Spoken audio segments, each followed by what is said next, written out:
Picture yourself standing on a cliff, the wind brushing against your face, the roar of waves crashing on the rocks below.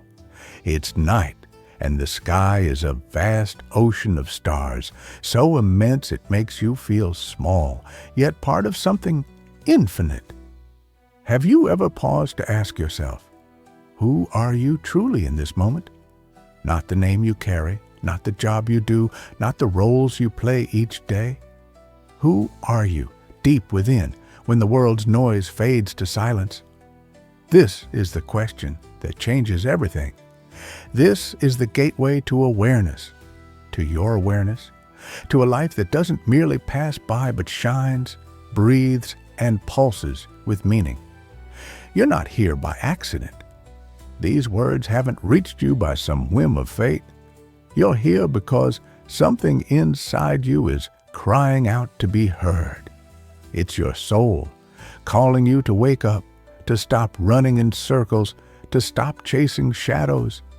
You're exhausted from feeling trapped in a mind that never rests, from nights when thoughts hold you hostage like an unrelenting army refusing to yield, from days when you drag yourself forward, your body heavy, your spirit clouded, as if you're living someone else's life.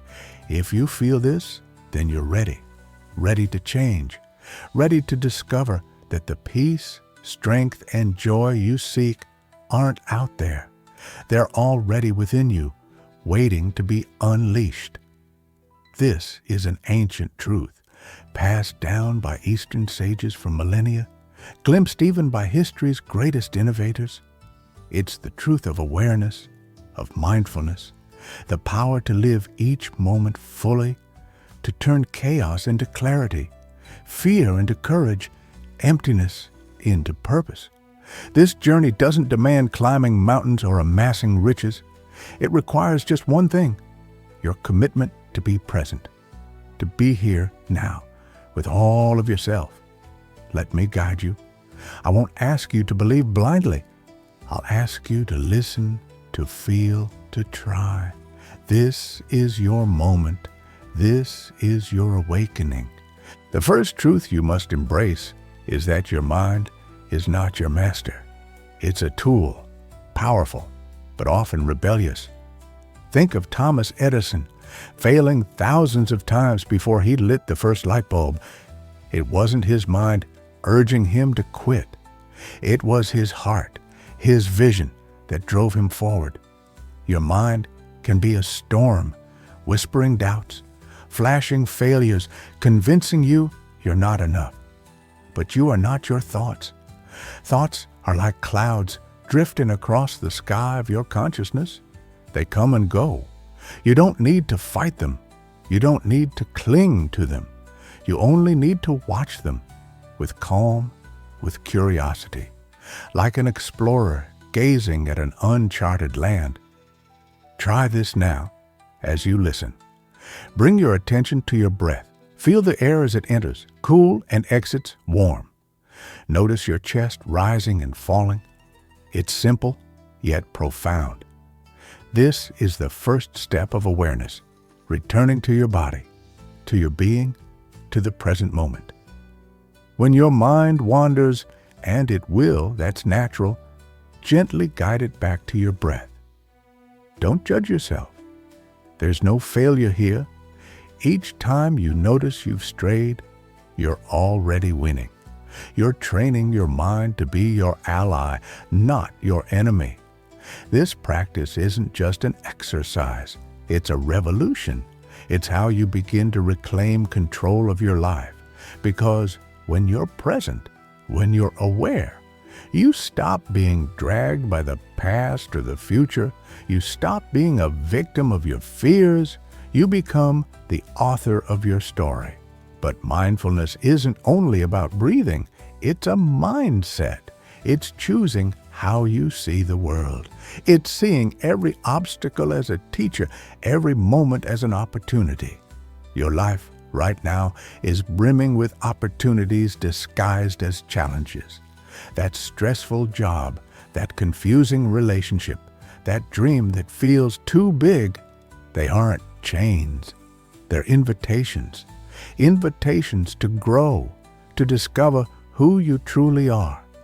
But to see them this way, you must train your mind to stay open, to refrain from judgment, to resist the first impulse of anger or fear. You must choose clarity. Clarity doesn't mean having all the answers. It means knowing which questions matter. Ask yourself, what do I truly want? Not what others expect of me, not what I think I should want. What sets my soul alight? When you ask this question with sincerity, with presence, the answers come. Maybe not instantly, maybe not as you expect, but they come. And when you see them, you realize they weren't hidden. They were there, waiting for you to be ready to look. This clarity leads to vision. Without vision, you're a ship without a compass, tossed by the waves. Vision isn't just an idea.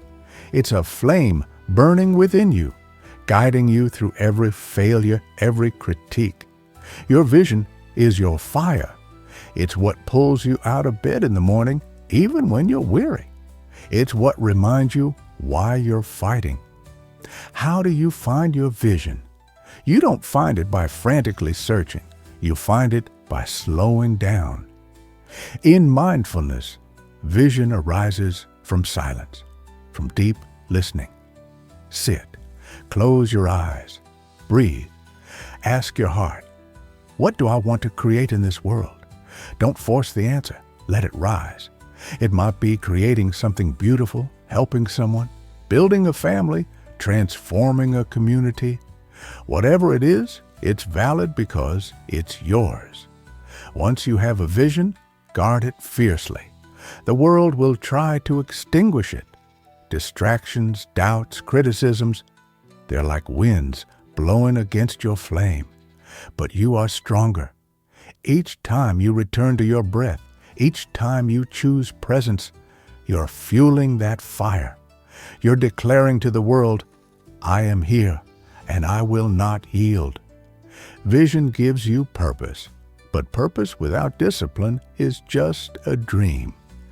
Discipline is the bridge between what you want and what you achieve.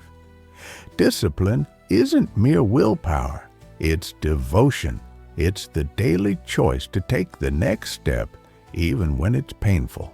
Mindfulness teaches you to build this discipline. You don't need to force yourself to work tirelessly. Each morning, take a moment to center your mind. Breathe. Reconnect with your vision.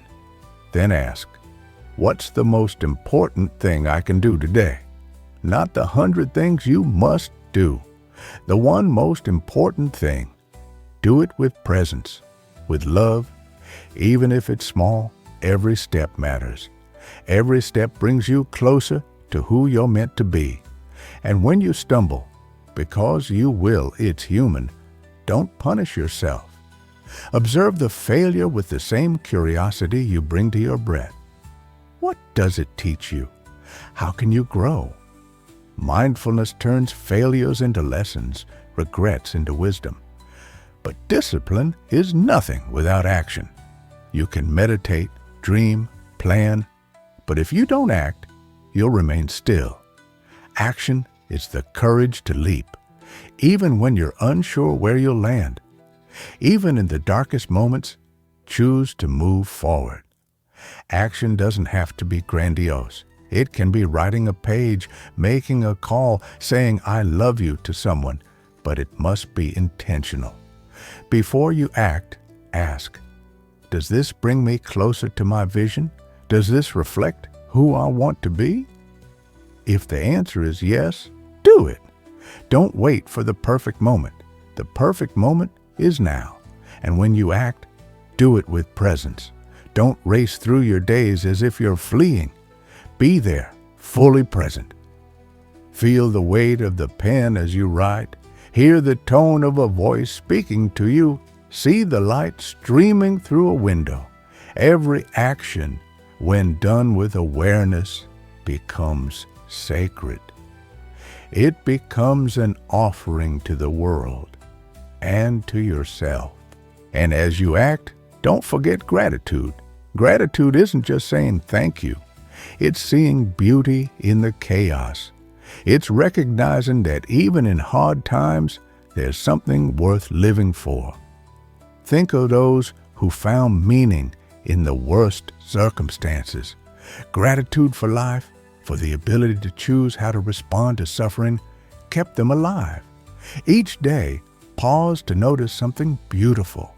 The warmth of sunlight on your skin, a stranger's smile, the simple fact that you're here, alive, with a heart that beats and a future to shape. Gratitude anchors you to the present. It reminds you that you're not chasing happiness. You're already living it. But life isn't always kind. Storms will come. There will be moments when everything seems to crumble. This is where adaptability shines. Mindfulness teaches you that you can't control the world, but you can control how you respond.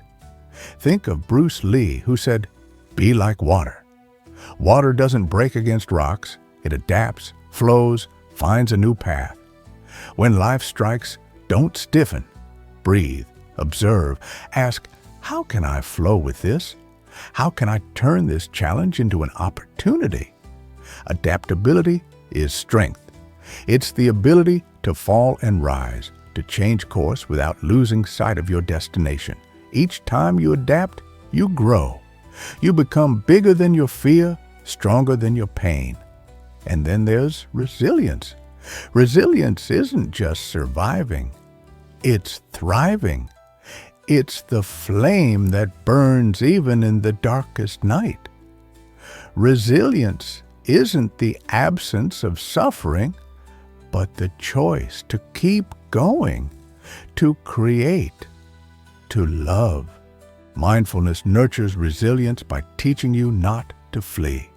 When sadness comes, don't fight it. Observe it, let it be. And you'll find that, like every emotion, it passes. You are not your sadness. You are not your anger. You are the witness, the unchanging sky behind the clouds.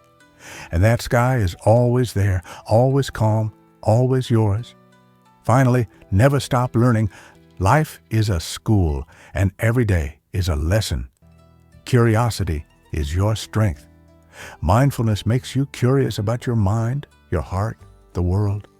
Every moment is a chance to learn something new about yourself. Ask, what am I learning today? Even in hardship, there's a lesson. Even in joy, there's wisdom. Be a student of life. Be humble, be open, and the world will unfold before you.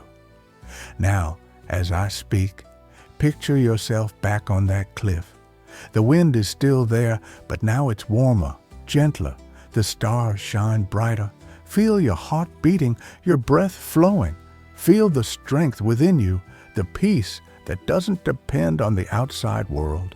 This is your truth. This is your essence. You're not here to merely survive. You're here to thrive, to create, to love, to leave a mark that says, I was here and I lived with all of myself. Mindfulness isn't just a practice. It's a way of being. It's the courage to be present, to choose your path, to live each day as if it's the first and the last. So rise, breathe, act. Not tomorrow, not when everything's perfect.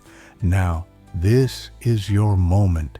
This is your awakening.